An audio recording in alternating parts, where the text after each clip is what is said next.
right, 97.7 Outlaw Radio FM listeners. We are live in full effect right here, right now with the one and only Curt Cazal of QNC and the JVC Force. How are you doing this evening? I'm doing pretty good. How are you doing? I'm doing great, man. I'm doing great. I first and foremost have to say, man, thank you so much for just giving us a little bit of your time this evening, man. You are, in my personal opinion, one of the best producers to ever grace hip-hop, man. So just thank you for a little bit of your time this evening.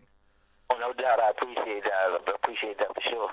But I gotta ask you, man, I want to take you back to the very beginning of your career, and I gotta ask, man, like, what inspired and sparked the legendary career of Curt Cazal? I think like everybody else, everybody heard some stuff as young people, and you wanted to do what you heard was being done, but you weren't sure if you could. I'm going back dating myself with Treacherous 3 and the Fearless 4s and the Curtis Blows and all that. They were doing, I guess I would have known I wanted to do later on, but didn't find out until I actually started doing it. And also, as we already know, you were a member of the JVC Force. Now, I'm not going to dig too deep into the JVC Force because your career is much more rich than just the JVC Force. But for the listeners that don't know, man, how did yourself, B-Love, and AJ Rock actually initially get connected? I guess we all lived in kind of a 1 to 2 block perimeter, so it was easy to run into each other, but we also went to the same high school. AJ was a little bit older, so he was out, but he was still up the block. So I linked up with B, and we started a DJ, and, just in the neighborhood and such. And then he linked us up with AJ, and then everything kind of took off from there. We just started practicing in the garage, with the turntables and all that kind of stuff. And I think B actually brought it to our attention to actually go in and do a demo or some kind, and that's how that whole thing started. And I gotta say as well, man, you three individuals most definitely put Long Island on the map, in my personal opinion. I would have to say that we tried to represent. It wasn't something that we didn't set out to do so, but we also were in proximity to EPMD. We also had affiliations with De La. So even though we all didn't know that we all were coming out, once everybody came out, it was like, oh. So that kind of kept the ball rolling, and we tried to definitely do justice because everybody around us was doing justice. And also, man, you were, as I mentioned earlier, you were actually a member of the duo QNC alongside Q-Ball. How did yourself and Q-Ball initially get connected? And of course, what is it like actually working with such another legendary member of hip hop like him? Well, as far as Q-Ball is concerned, he went to school with us as well. He was just in, I guess, a different side of the school. And because we were running around doing what we were doing, we never really crossed paths too much. And I just had a happenstance meeting with him in town. And a couple years after, just prior to the JVC disbanding, he and I still do our thing, but we linked up at the most crazy places like the post office. I'm not even sure what I was even doing there, but we linked up there. We exchanged numbers after a conversation.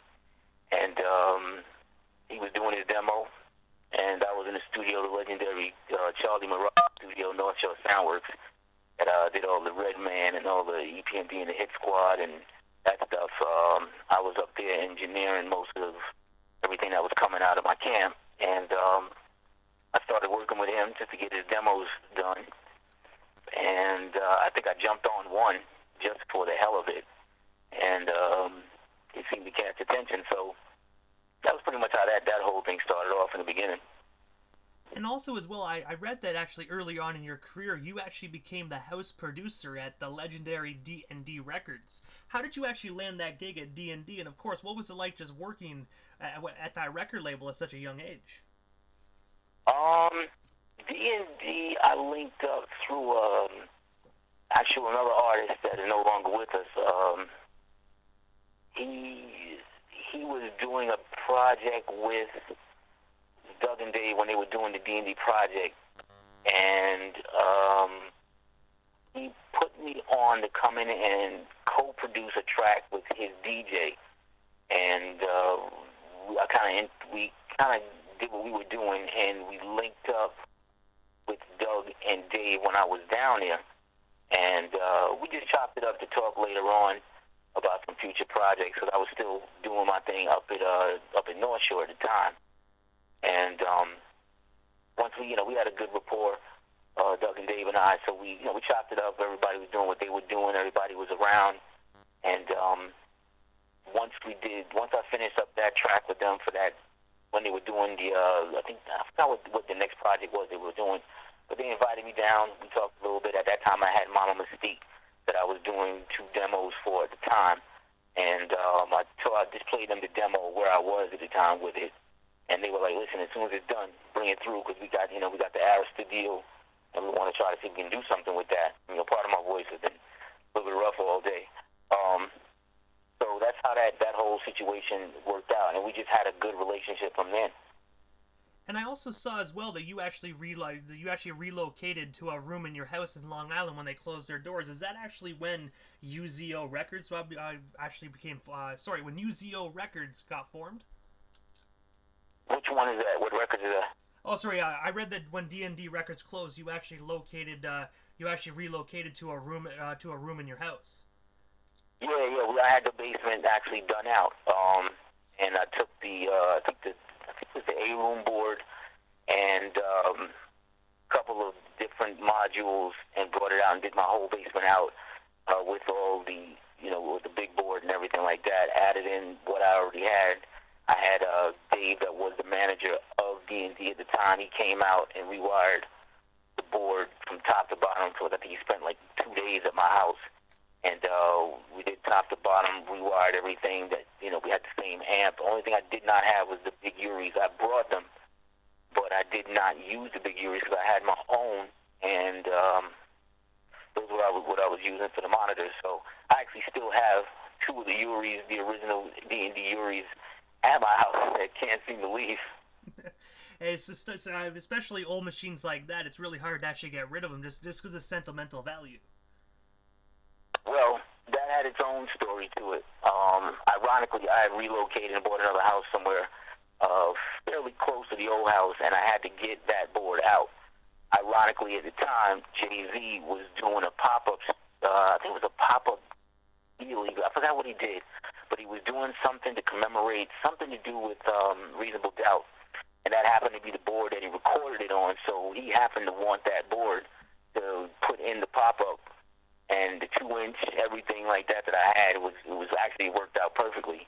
And they came and got that and used it for the pop-up store. And also as well, I actually read that you actually did some phenomenal production work for Keith Murray and Case Solo of the Death Squad. I was wondering, how did yourself, Keith, and Case Solo get connected? And of course, what was it like working with those 2 legendary individuals? Again, fortunately, it sounds like CI had a whole lot of talent, and it kind of did. As far as Solo was concerned, Solo I knew vaguely prior, but he had, I don't know if I want to get so far into what his situation was at the time, but he had called me when he was in a situation, and he was letting me know that he was going to be coming back to town, and he wanted to get started on some stuff, because at that time Strong Island was already out. We were I think we were doing the second album or something like that. And as soon as he came out, he hollered at me. I took him down to where we were recording. I think we were at Power Play for some reason. Don't know why, but we were down there doing 2 or 3 songs or something for the album, and I took him down there. We recorded something somewhere in the Bronx, and that was like the 2 demos. I think the original Letterman I did, or was Spellbound. I cannot remember which one. And I did the original Spellbound. I did another song called Let's Have a Meeting with him, and then we actually ended up going on tour with JVC, but it was kind of long, and I don't know what it is that transpired, but when I got back, we were kind of going in a separate way, and I think he had linked up with Parrish, and they were doing their thing. And that was really all that went down with that. As far as Keith was concerned, Keith was my cousin's good friend that used to cut hair. And I ran when he was getting his hair cut one time, and he introduced me to him, and we chopped it up. And I liked his voice at the time, and I was like, come by one of the days in the studio. Let's see, what you got going on. And he wrote up a bunch of stuff. It sounded pretty damn good, and I said, all right, I'll put together a joint, which turned out to be Keith Keith, and that was the first joint that we did. And we recorded that, and we could pretty much kind of tell that he was going to be something at that time without question. And I gotta say as well, man, it must have been such a surreal moment to just be in the studio with those two individuals in their prime, man, because Spellbound is such a phenomenal joint. And I gotta say, man, thank you for just your contribution to that song, man, because I think I wore out like 3 CDs just listening to Spellbound alone. No doubt. That actually was, I'm not sure the version I did was different from the version I did. I've been trying to find it for quite a while, but I did a different version, like a little bit faster, but he kind of the same vocals and everything. But yeah, I appreciate these some things you take for granted sometimes. And also as well, man, when we're still in the 90s, man, like in 94 yourself and Q-Ball actually released the EP My Kind of Moves, which is my personal favorite record by both of you guys. And I was always wondering, what's the inspiration behind that phenomenal EP, man, because your guys' like chemistry within that record is absolutely phenomenal. Yeah, at that time we had a couple of deals that were pending with a couple of different record labels at the time, and as you know, at that time those deals they took long, to materialize. So we waited and had a couple things go through, and then a couple staffs changed in one label, and it was just getting held up. So we ended up deciding, summertime was coming. Instead of waiting around, even if we sign now, we can't get anything out before the summertime anyway, so it might be easier to just do something independent right now. Independent was going hard right at that time, and we had a couple of joints that were already done. And I said, you know what, we'll do the joints, but I got this one particular joint. Let's just go do this one, finish it up, and as soon as we finish this one, we'll start, getting everything together for the 12-inch, for the independent. That happened to be, and I was Making Moves. And then we put together Making Moves for that, and just to get it out for the summertime. We didn't even know we were doing it at the time. We just wanted to get it out and get it popping. And before we knew it, it was going mad. And I think it was Europa Disc at the time that was doing the pressing. They messed up a good 2,000 of them on the first run, so it was only a limited when the first run came out. And they messed up because the label was backwards or something like that, so they had to reprint a whole bunch. And so that kind of delayed everybody's deliveries. So that was a story in and of itself. And also as well, man, I gotta say, my favorite joint off that record is actually Down for Mine, man. I think that was like track 7 or 8 or something like that, but that was always my go-to track, man. I always listened to Down for Mine, then I went back to the beginning and re-listened to it over. Oh, you talking about, okay, so you're talking about the Making Moves, and that is the compilation, the UK compilation. The original 12-inch had, Down for Mine was on there, I don't think, but that was a whole vibe to that song. I can't even put that was definitely a vibe to that song. Well, I gotta say, man, I agree with that, man. Well, it's definitely a vibe with that song right there, man. I really love your guys' chemistry, man. Like you as the producer, him as the artist, man. The things you guys do together is nothing but pure magic. Well, I appreciate that. I mean, a lot of people actually for a lot of years didn't even know that I was emceeing with them on the song. We sounded alike at the beginning just a tad, but it wasn't that close. And I don't think it was until the next 2 or 3 singles that people started to get the understanding it was actually 2 MCs, and that's how that kind of worked out. But still today, sometimes still believe that is just one.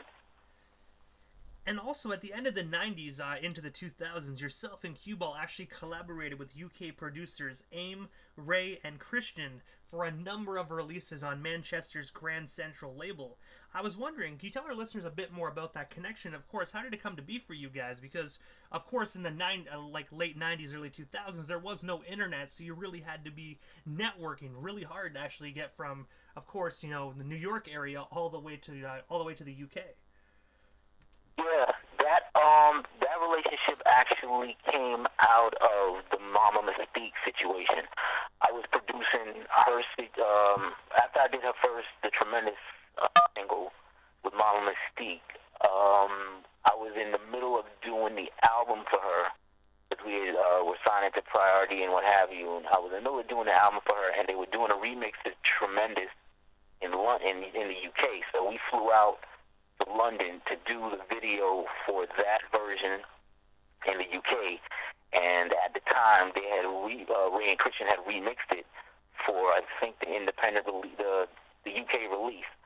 So when we came out there, we talked with them a little bit. We did a couple of things, and I think we all did a song with them, Mystique, us, and that was it. But that never got released. Something was up with it. I'm not sure what the deal was, and then he called us back to say, hey, we're doing this project. If you guys want to get on it, fly down, and we'll get on it. And we flew down there. They flew us down. We stayed in the studio for a couple of days while we were doing the beats and whatever the case is. We were going through some different things, and we just laid that down. At the time, AIM was signed to them as well, and he did the remix, I think, for Anything You Want that came out on their album. And that was a fun time, actually. That was definitely a fun time. It was a little easier for me mentally because I'm not actually doing the track at the time. I could just concentrate on doing the MCing at the time. So that kind of opened me up a little bit to doing those kind of tracks. And I have to say as well, it must have been really, really cool as well being able to just make music in a different country as well. Yeah, I mean, that was different for us at the time because we used to having everything in one camp.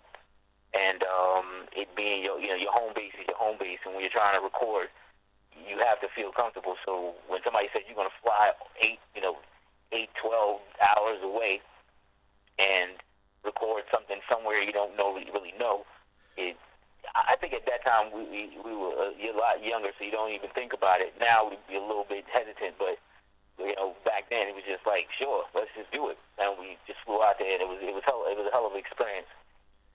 And also, jumping ahead in the timeline a bit, in 2017, QNC actually released How It All Got Started, the Curt Cazal remix EP, man. I was wondering, how did yourself, I was going to say, what's the story behind that phenomenal record? And of course, how did you yourself, Curt Cazal, actually put together that phenomenal EP?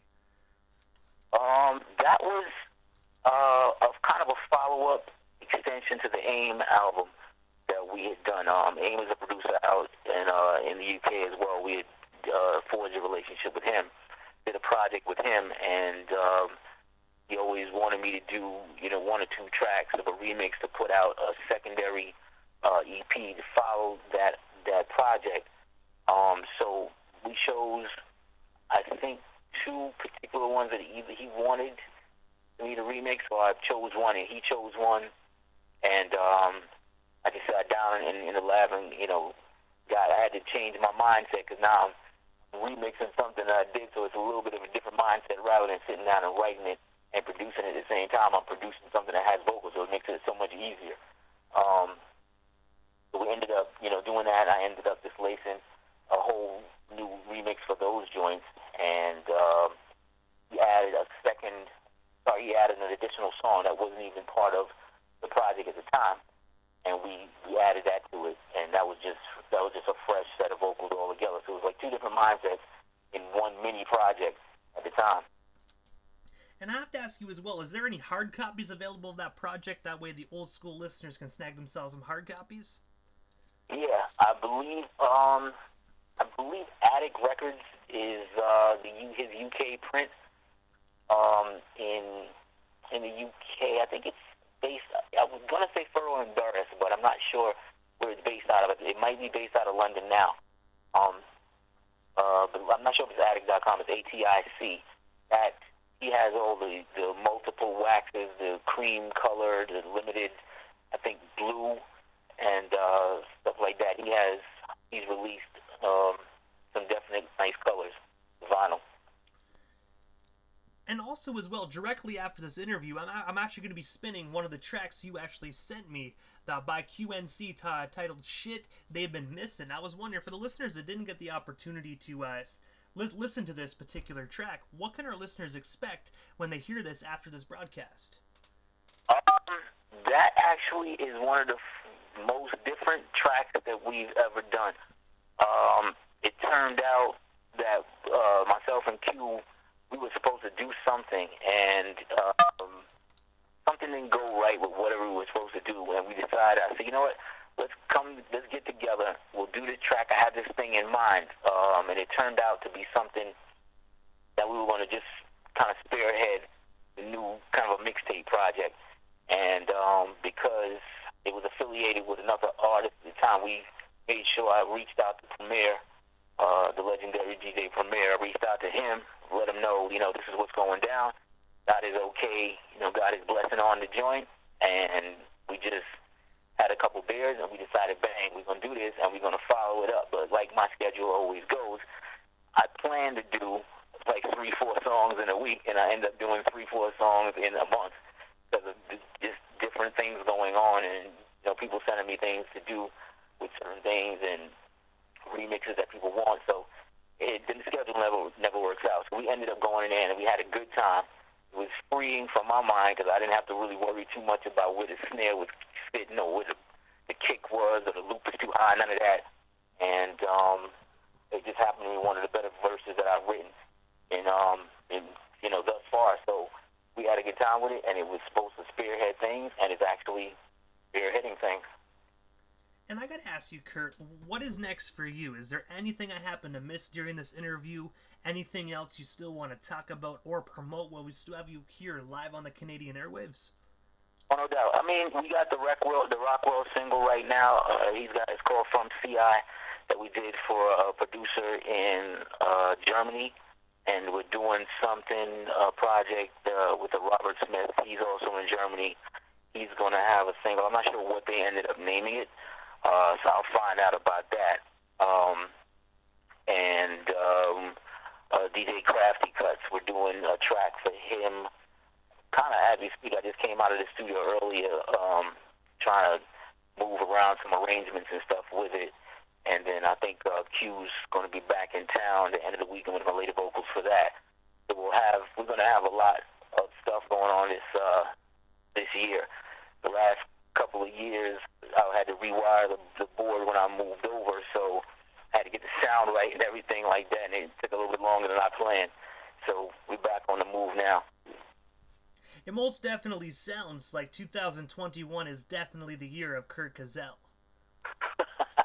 I hope so. I mean, I've been sitting around and watching how things go for a while, so I'm hoping that I can get a little busier than I planned before.